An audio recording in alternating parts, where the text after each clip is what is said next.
Good evening, everyone. Patricia Juba here. I am the founder of A Life Worth Living Corp, and I have a very special guest on the platform on this evening, Evangelist Regina Jefferson. I want to welcome you to the platform. She is the owner of Speaking Life LLC, the author of Big Girls Don't Cry, and I'll let her tell you the rest. Welcome, Evangelist Regina. Well, thank you, Patricia. I am excited to be here. A life worth living right there. That's a message in itself. I am so excited to be here. This is just a wonderful platform, and I'm so thankful that you've opened up your doors to allow me to come on and tell my story. Yes, yes, please. Can you start off by sharing with us how you began your writing, journaling, or the combination of the two? I remember when I was very, very young. At the age of 5, my mother taught me how to sing as a way of communicating because I didn't speak. Excuse me. And so I would write. I would sing, and I would sing words to her, even though I wasn't able to express those words. As I began to do that, I realized that I must have had a disability because I couldn't understand why I wasn't able to comprehend like my other friends and my family and my sister and brother. And so I began, Patricia, to write to God.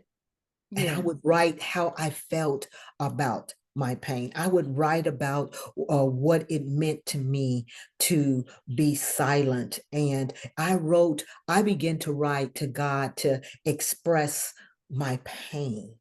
Mm-hmm. And then as I would express my pain, I would get over that emotion and then I would go to the next emotion. Yeah. So writing was a tool that Excuse me. bless you, somewhat freed me and took Yes, me and I was able to communicate to God in a very special and unique way for me. that is awesome. Now, I have had the pleasure of hearing you sing in a worship that transported me right into the presence of the Lord. So I have experienced your power to worship in song. You Amen. know, well, Pat, thank you, Patricia. Thank you for saying that because for me to worship God in praise and worship, it's a communication Yes. because that was my first language. So Mm-hmm. because that was my first language, that's what I do to God. And I honor God in the songs that I sing. And even when I'm going forth in praise and worship, sometimes God is giving me the words to create a song. And it's literally a prayer. Yes. And as I'm singing, I'm praying through song. And that is amazing. Thank I'm a you. witness. I'm a witness, people. So, share a little bit about what inspired you to write Big Girls Don't Cry. Big Girls Don't Cry is a combination of my life, my mother's life, my grandmother's life, some other relatives' lives. And my grandmother would come and visit when I was a little bitty girl. And I wasn't speaking at that time. Mm-hmm. And every time she would come in the room, I would cry. Well, the interesting thing about that is my mother would tell me that I reminded her so much of my mom, of my grandmother. And so I turned out looking like her and acting like her, but I Okay. would cry every time she would come to the room and come to visit. And so one day she's told me, she says, sweetheart, don't you know big girls don't cry? Well, Uh-huh. because I didn't communicate, I thought, why does this lady always say big girl? Oh, that must be her name. So I just Yes. assumed this woman that visited me was Big Girl. Well, because my grandmother was such a young child, she was 13 years old when she became pregnant with my mother. Mm-hmm. It was an unfortunate thing because her mother kicked her out of the house at 13.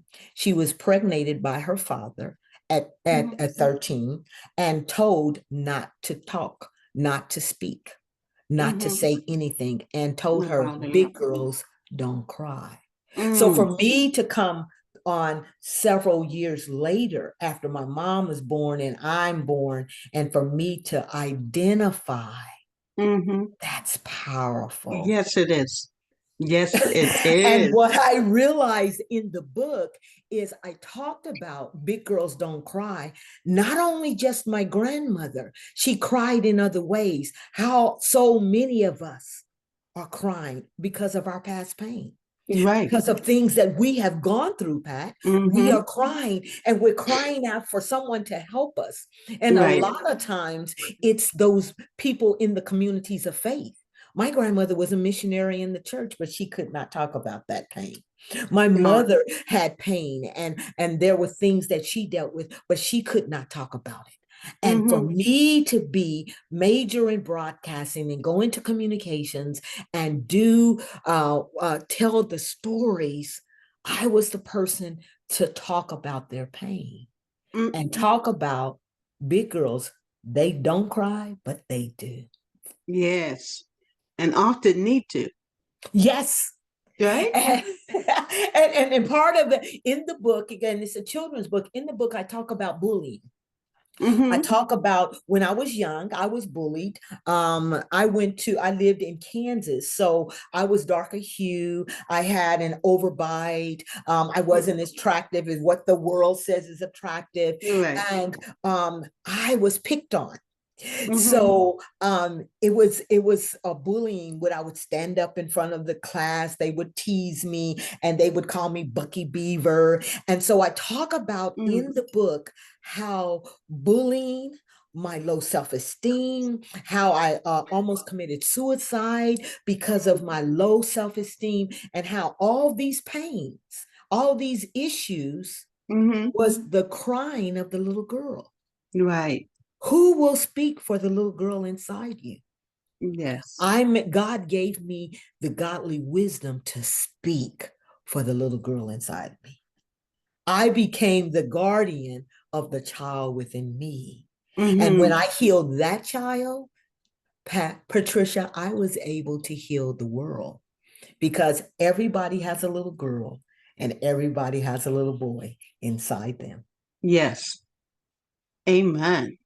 That is powerful. Very powerful. Um, I know because we are both in the same anthology that's soon to launch this Saturday in Maryland. Tell us about your writing in this anthology, Transforming Pain into Purpose.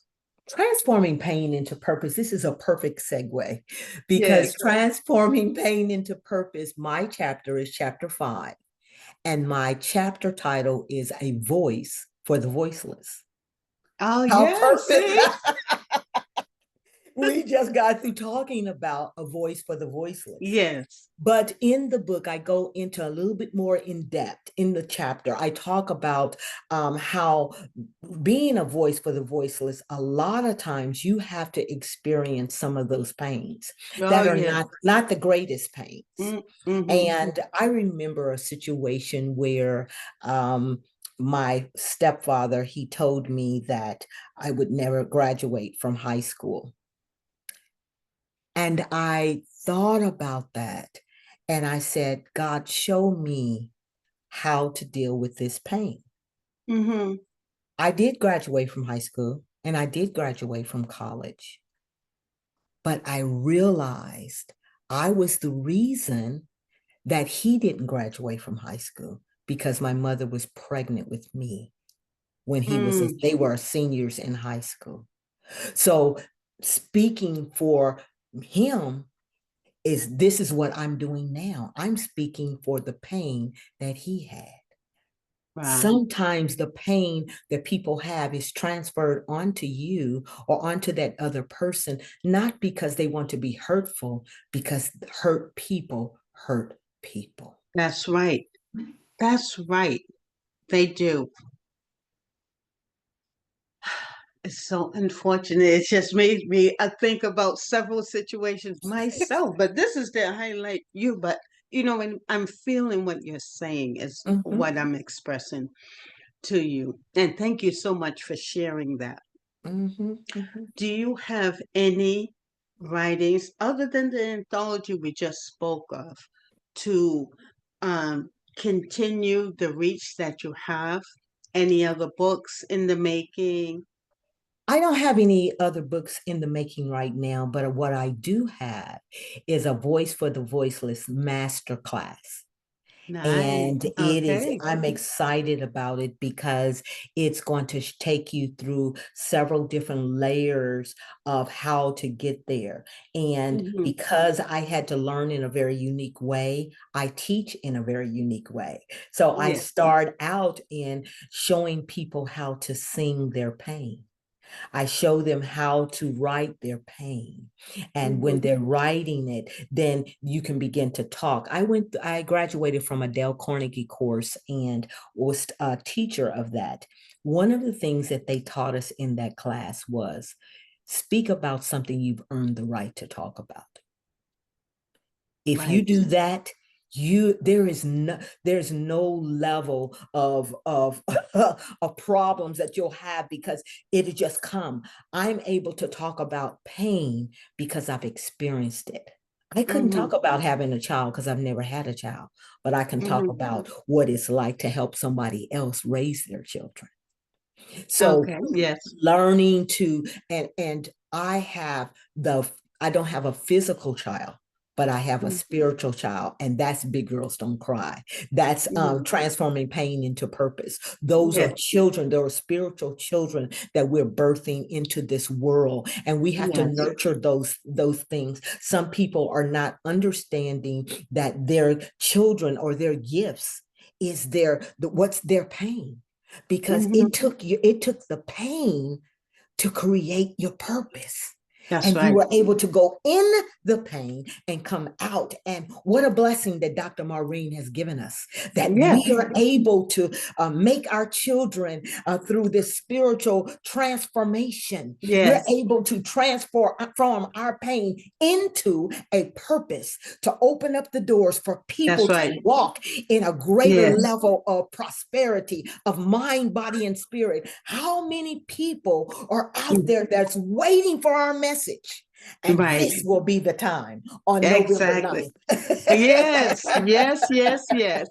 And I can't wait. I'm super excited about it.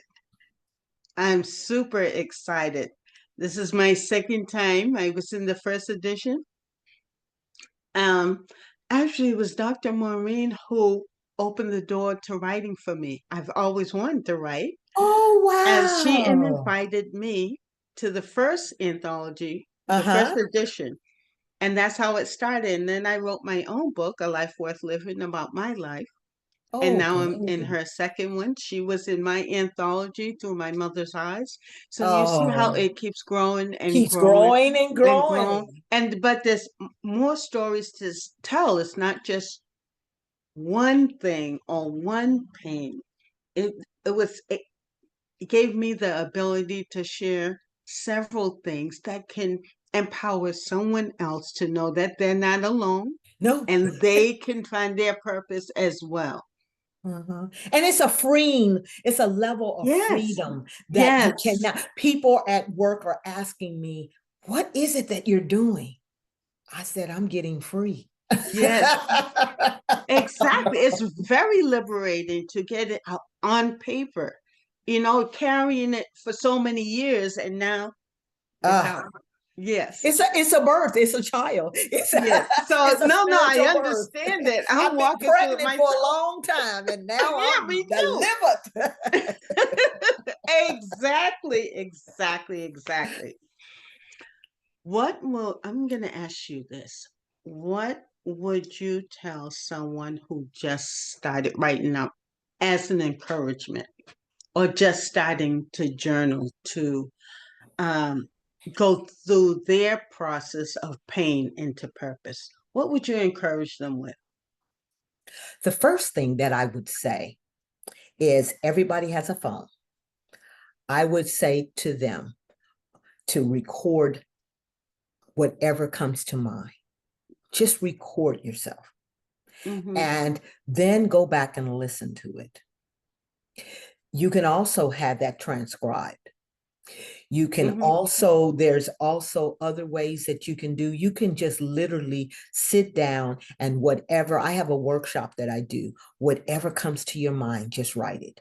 They don't have to Right. be in a form or fashion, just write it Mm-hmm. until you can't write anymore. If Yes. there's words that's not as nice to say, you write whatever you feel That's right. because you're writing that pain. Mm-hmm. Then go back and read it. And as you do that, you pray and ask God for godly wisdom or someone to come with you. Because what Okay. happens when you ask that person to come and they read it or they hear it, they will give you another insight. That would help you even more because on this journey that we do when we write, we have to have support. Yes. You have Yes. to have support because the pain Absolutely. that we've experienced, the things that we've gone through, there is no way we can do it by ourselves. That's Sometimes the right. pain is so great. Mine was so great. I had to go to counseling. I had Mm-hmm. to go through ministering counseling. And so everybody's pain is different, but Right. everybody's pain is for purpose That's no right. matter what it is. And I Mm-hmm. don't care how damaging it may have seemed, God will show you give you godly wisdom to show you all things really do work together for the good to That's them that right. love the Lord. That's right. That is right. Yes. I know that to be true. So thank you Yes. for saying You're that. welcome. You're welcome. Is there anything else you would like to share about your journey that may be an encouragement to another woman? The biggest encouragement I can give to someone is to forgive yourself. Amen. Amen. Forgive yourself for holding on to your pain. Mm. Forgive yourself for not forgiving others. And as you pray and ask God to forgive yourself, then pray for those who have hurt you. You pray for those who have hurt you. You Mm-hmm. forgive yourself and ask God for godly wisdom.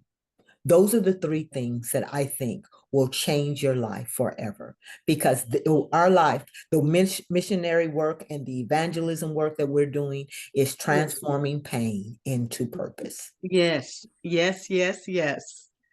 Yes. Yes. Yes. This is so wonderful. Thank you, Evangelist Regina.